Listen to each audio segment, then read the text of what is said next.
Hi everyone, welcome back to English Joy.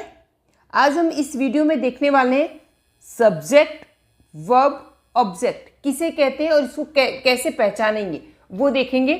और ये बहुत ही बेसिक चीज़ें, इंग्लिश हमें अगर ये चीज़ें नहीं आती है तो इंग्लिश सीखना मुश्किल है। अगर सीख भी जाते हैं तब भी दिक्कतें आने वाली हैं। तो आज हम बहुत ही बेसिक से सीखने वाले सारी चीज़ें। चलिए वीडियो में बढ़ते हैं आगे। इंग्लिश के अंदर सब्जेक्ट, वर्ब, ऑब्जेक्ट आता ही है। हो सकता है ऑब्जेक्ट ना आए, लेकिन सब्जेक्ट और वर्ब के बिना तो सेंटेंस नहीं बनता है।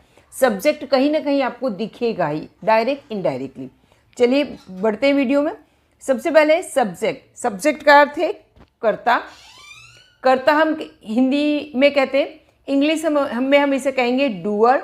डू यानी करना और डूअर यानी करने वाला। क्या करने वाला? क्रिया को करने वाला। यानी कोई भी सेंटेंस में जो भी व्यक्ति या वस्तु है कुछ न कुछ कार्य करता है, कुछ करता है ना। जो भी क्रिया करता है, तो जो क्रिया करता है उस क्रिया करने वाले व्यक्ति को डूअर कहते हैं। अथवा सेंटेंस के अंदर जिसके बारे में बात कही गई है वो निर्जीव वस्तु भी हो सकती है और सजीव भी हो सकती है, व्यक्ति भी हो सकती है, वस्तु हो सकती है, तो उसे कहते हैं सब्जेक्ट। आई होप ये समझ में आ गया होगा। चलिए बढ़ते हैं आगे। अब सब्जेक्ट कैसे होते हैं तो देखिए, आई का अर्थ क्या होता है? मैं। ये सब्जेक्ट है। आई क्या है? सब्जेक्ट है। दे यानी वे या कहो वे लोग। यू यानी तुम, आप, तुम लोग। वी का अर्थ होता है हम लोग। ही का मतलब हुआ वह, पुरुष के लिए यूज होता है। शी यानी वह, स्त्री के लिए यूज होता है। इट का अर्थ होता है यह। इसका अर्थ होता है पशु, पंखी, निर्जीव चीज, वस्तु और मौसम के लिए। कोई भी पशु पंखी है उसके लिए हम यूज करते हैं, उसके नाम की जगह हम ये यूज करते हैं सब्जेक्ट के रूप में। ठीक है। निर्जीव चीज, वस्तु है टेबल, कुर्सी, पेन, पंखा। ये मौसम। दिस का मतलब हुआ यह। कई बार हम बोलते हैं ना कि लुक एट दिस बुक, इस किताब की ओर देखो, तो दिस बुक क्या है? सब्जेक्ट हो गया, क्योंकि उसके बारे में हम बात कर रहे हैं, है ना। लुक एट दैट बॉय, तो ये दैट का अर्थ होता है वह यानी कोई दूर है तो हम क्या बोले? लुक एट दैट बॉय, उस लड़के को देखो। Look at that boy, look at that, उसे देखो। तब हम यहाँ यूज करेंगे दैट। इसका मतलब वर्ब। दीज, ये दीज है, ये दिस का प्लूरल है, सिंगुलर है, ऐसे प्लूरल। ये सब, इसका दिस का अर्थ क्या हुआ? ये सब। जैसे दिस मैंगोज आर राइप, ये आम पके हुए हैं, दिस मैंगोज। ठीक है, इस तरह से। और दैट का प्लूरल होगा दोज, जो कोई वस्तु दूर है ना। तो दोज बॉयज आर, वे लड़के बहुत अच्छे हैं, तो दोज बॉयज। इस तरह से यहाँ पे है अगला, हम देख लेते हैं नाउन। नाउन किसे कहते हैं? तो नाउन क्या होता है? नेमिंग वर्ड है। जो भी आपको आंखों से जो वस्तु दिखाई देती है उसको कुछ न कुछ नाम से हम बुलाते हैं। कई बार आंखों से कोई चीज़ नहीं दिखती है, जैसे फीलिंग वगैरह है, तो उसको भी हम कुछ न कुछ नाम से बुलाते हैं, कुछ न कुछ उसका नाम होता है।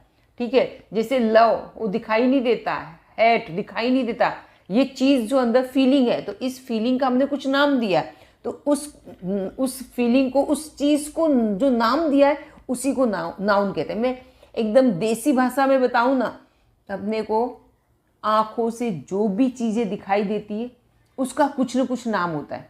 आप अपने आसपास देखेंगे, जो भी व्यक्ति, वस्तु, कोई भी चीज़ आपको दिख रही है उसको हम कुछ न कुछ नाम से बुलाते हैं, उसका कुछ न कुछ नाम होता है। बस जो नाम होता है ना उसी को नाउन कहते हैं।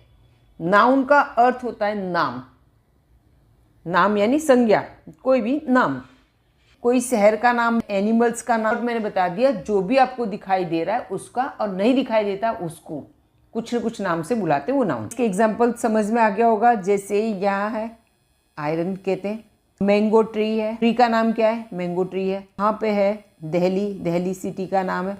राम, ये भी नाम है किसी, इसका मतलब शॉर्ट में हर चीज़ के नाम, व्यक्ति, वस्तु, किसी का भी नाम हो उसको नाउन कहते हैं। प्रोनाउन क्या होता है? A word that is used in place of noun, इसकी जगह यूज होता है। जैसे राम की जगह मैं क्या यूज करूंगी? बार बार राम राम नहीं बोलूँगी। राम राम एक व्यक्ति का नाम है, उसकी जगह मैं क्या बोलूँगी, ही। राम एंड श्याम दो व्यक्ति हैं, उन दोनों के लिए मैं क्या बोलूँगी, दे। तो उनकी जगह जो यूज़ करते हैं उन्हें हम बोलेंगे। जैसे आई, मैं मेरा नाम ना बोलूँ, नाम ना बोल के मैं अपने आप को क्या बोलूँ, आई। तो आई क्या है, ये हुआ प्रोनाउन। ठीक है। दे क्या होता है, दे यानी एक लड़का है तो उसके लिए ही यूज़ करेंगे, है ना। राम राम बार बार नहीं बोलेंगे, हम उसके लिए ही यूज़ करेंगे। और एक से ज़्यादा है तो हम उनके लिए क्या यूज़ करेंगे, दे। यू, वी, और कोई भी प्लूरल नेम, जैसे मैंने यहाँ पे बताया राम एंड लक्ष्मण। ठीक है, ये नाम हो गए, दो नाम प्लूरल नेम हो गए, नाम हो गए। ही, शी, इट और सिंगुलर नेम। सिंगुलर नेम में मैं यहाँ पे लेती हूँ सीता। ठीक है, ही, शी, इट और सिंगुलर नेम। तो यहाँ पे ये नाम मैंने लिया, क्लियर हो गया। ही भी, ये सिंगुलर नेम, क्लियर, ये प्रोनाउन हो गए। अब हमारी मेन बात है सब्जेक्ट को कैसे पहचानें, सब्जेक्ट को पहचानना कैसे, चलिए देखते हैं। तो सबसे बढ़िया तरीका है, सब्जेक्ट को हु अथवा व्हाट से प्रश्न करो।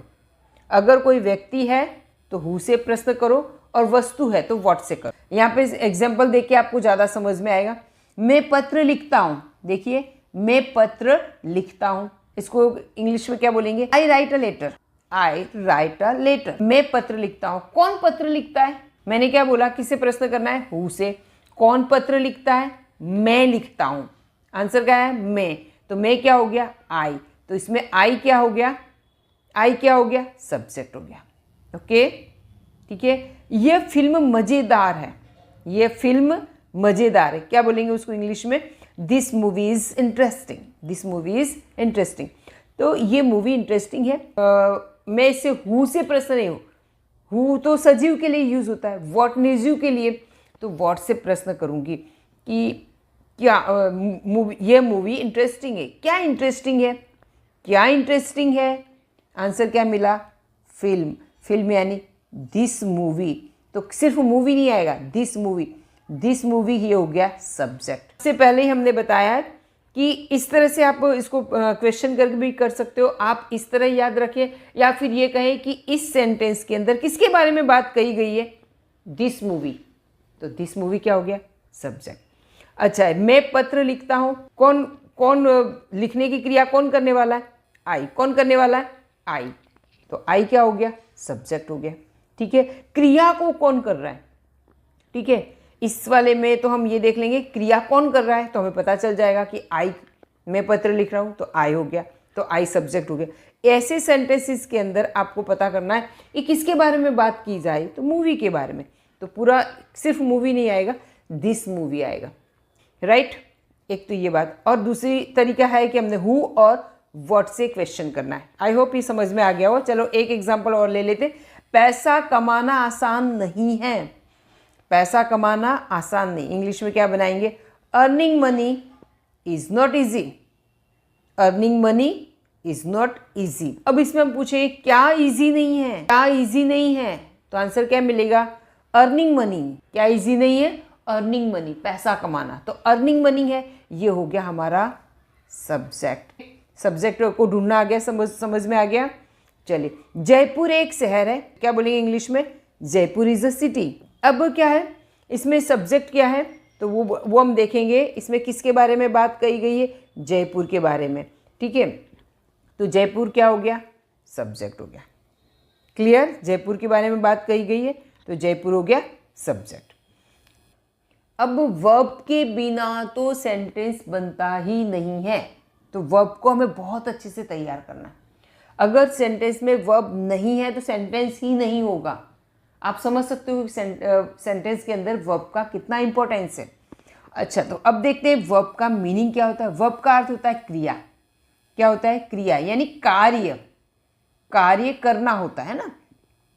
इसको हम कह सकते हैं डूइंग वर्ड्स, डूइंग वर्ड्स जो क्रिया करने वाली, कह सकते हैं एक्शन वर्ड्स, डूइंग वर्ड्स यानी वर्ब्स। सब्जेक्ट जो काम कर रहा है, जो भी सब्जेक्ट काम करता है, तो जो काम करता है उस काम को, जो काम करता है उस काम को, उस शब्द को क्रिया कहते हैं। एक निशानी ये है कि क्रिया के अंत में हिंदी में ना आता है। खाना, पीना, उठना, बैठना, जागना, हंसना, रोना, धोना, तो सभी के पीछे ना आया है। देखिए एग्जाम्पल क्या है, तो इंग्लिश में वो ऐसे शब्द हैं जैसे ईट यानी खाना, प्ले खेलना, गो जाना, कुक यानी खाना बनाना, स्लीप यानी सोना, तो सभी के पीछे क्या आ रहा है, ना। तो इंग्लिश के ये जो वर्ड हैं इनको कहते हैं वर्ब्स। क्लियर। अब यहाँ पे देखिए, ये मेरा ये वाला एक वीडियो है जिसमें मैंने वर्ब्स का यूज़ करके सेंटेंस कैसे बनाते हैं। बिना वर्ब के सेंटेंस बनते ही कभी नहीं बनते, मैंने इसी में यही बताया। और जो वर्ब्स हैं उनका यूज़ करके बहुत सारे सेंटेंसेस बनाना सिखाया है। चलिए, अब ये वर्ब्स होते हैं, वर्ब्स की बात कर रहे हैं। वर्ब्स कैसे होते हैं, 5 टाइप्स के होते हैं, 3 मेन होते हैं और टोटल 5 होते हैं। V1 में एक लिया हमने राइट का सेकेंड फॉर्म हुआ wrote, third form written, fourth form writing, fifth form writes. इसके भी अपने रूल्स है कि इसको कैसे बनाते हैं। ठीक है, राइट का मतलब लिखना होता है, लिखना है, और यहाँ पे रोट यानी लिखा या लिखा था। रिटर्न का मतलब लिख चुका है, क्रिया खत्म। और राइटिंग का मतलब लिख रहा है, क्रिया चालू है। राइट्स का अर्थ भी लिखना होता है। तो ये डिटेल में हम ये वाला वीडियो है उसमें डिटेल में ही समझाया हुआ है। एक वीडियो और भी मैं इस पर बनाने वाली हूँ, बाद में किसी और वीडियो में हम इस पर बात करेंगे। आपको वर्ब के बारे में समझ में आ गया कि वर्ब किसे कहते हैं। क्लियर। कर्ता जो काम करता है उसे वर्ब कहते हैं। क्लियर। कर्ता जो काम करता है उसे वर्ब कहते हैं। ऑब्जेक्ट देखिए, ऑब्जेक्ट किसे कहते हैं। ऑब्जेक्ट का मतलब होता है जो विषय या वस्तु कोई भी। चलिए देखते हैं, सेंटेंस में जिस पर काम का असर, कोई भी सेंटेंस के अंदर कोई व्यक्ति कोई काम करता है। जब भी हम कोई काम करते हैं तो हमारे काम की असर उस व्यक्ति पर पड़ती है। हमारे काम की असर किसी न किसी पर पड़ती, किसी व्यक्ति पर पड़ती या किसी वस्तु पे पड़ती। तो जिस पर हमारे काम करने की असर पड़ती है वो व्यक्ति या वस्तु, उसे ऑब्जेक्ट कहते हैं। ठीक है, जैसे मैं ये कहती हूँ, यानी कह सकते हैं वो हु रिसीव्स द एक्शन, जो एक्शन को रिसीव करता है, एक्शन को रिसीव करता है।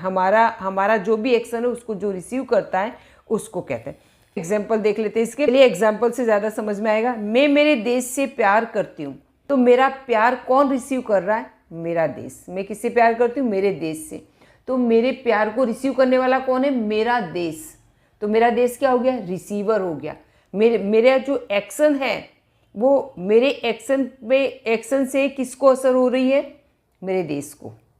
ठीक है, तो मेरा देश क्या हो गया, ये हो गया ऑब्जेक्ट। माई कंट्री है, ये हो गया ऑब्जेक्ट। आई हो गया सब्जेक्ट, लव वर्ब, और ये माई कंट्री हो गया ऑब्जेक्ट। राजीव पिज़्ज़ा खाता है, इसको इंग्लिश में बनाएंगे Rajiv eats pizza. Rajiv eats pizza, तो राजीव जब पिज़्ज़ा खाता है तो पिज़्ज़ा जो होता है ना, तो राजीव उसको चबा चबा के खा जाता है। ठीक है, उसे टुकड़े करता है और खा जाता है चबा के। तो वो पिज़्ज़ा क्या होता है, पिज़्ज़ा पे असर होती है, खाने की असर होती है पिज़्ज़ा पे असर होती है। धीरे धीरे पिज़्ज़ा क्या हो जाता है, पेट में पहुंच जाता है, पिज़्ज़ा ख़त्म हो जाता है। तो पिज़्ज़ा पे असर हुई, हाँ हुई असर, तो ये पिज़्ज़ा क्या हो गया, ऑब्जेक्ट हो गया। ठीक है, चलिए देखिए पिक्चर में जैसे पिज़्ज़ा ही ख़त्म हो रहा है ना, इस तरह से। ऑब्जेक्ट को पहचाने कैसे, चलो ऑब्जेक्ट को पहचानना कैसे, तो कैसे करेंगे। ऑब्जेक्ट को पहचानने के लिए व्हाट और whom से प्रश्न करो। किसको करना है, वर्ब को यानी क्रिया को हम प्रश्न करेंगे, क्वेश्चन करेंगे, तो जो आंसर आए वो ऑब्जेक्ट। चलिए एग्जांपल देख लेते हैं इसके लिए। जैसे मैं ये कहूँ स्वाति ने पैसे दिए, स्वाति ने पैसे दिए, इंग्लिश में बोलेंगे स्वाति गेव मनी। हमें ये देना है, इसको हमें क्वेश्चन करना है कि क्या दिया या किसे दिया। तो हम इसको बोले क्या दिया, क्या दिया, क्या दिया, तो आंसर आया मनी। तो मनी क्या हो गया, ऑब्जेक्ट हो गया। क्लियर। मैंने नीलम को मदद की, क्या बनाएगा सेंटेंस, आई हेल्प्ड नीलम, मैंने नीलम को मदद की। अब यहाँ मैं क्वेश्चन पूछती हूँ, whom, किसे, हुम यानी किसे, हुम से मैं प्रश्न करूं, हुम से प्रश्न किसको करना है, किसे मदद की, आंसर क्या आया, नीलम को। आंसर क्या है, नीलम को। तो ये नीलम है ना, ये हो गया अपना ऑब्जेक्ट। आई होप कि समझ में आ गया होगा। तो आज हमने क्या सीखा है, आज हमने सीखा है सब्जेक्ट, वर्ब, ऑब्जेक्ट, ये तीनों को कैसे पहचानना है, ये सीखा। Okay, bye bye, till next video.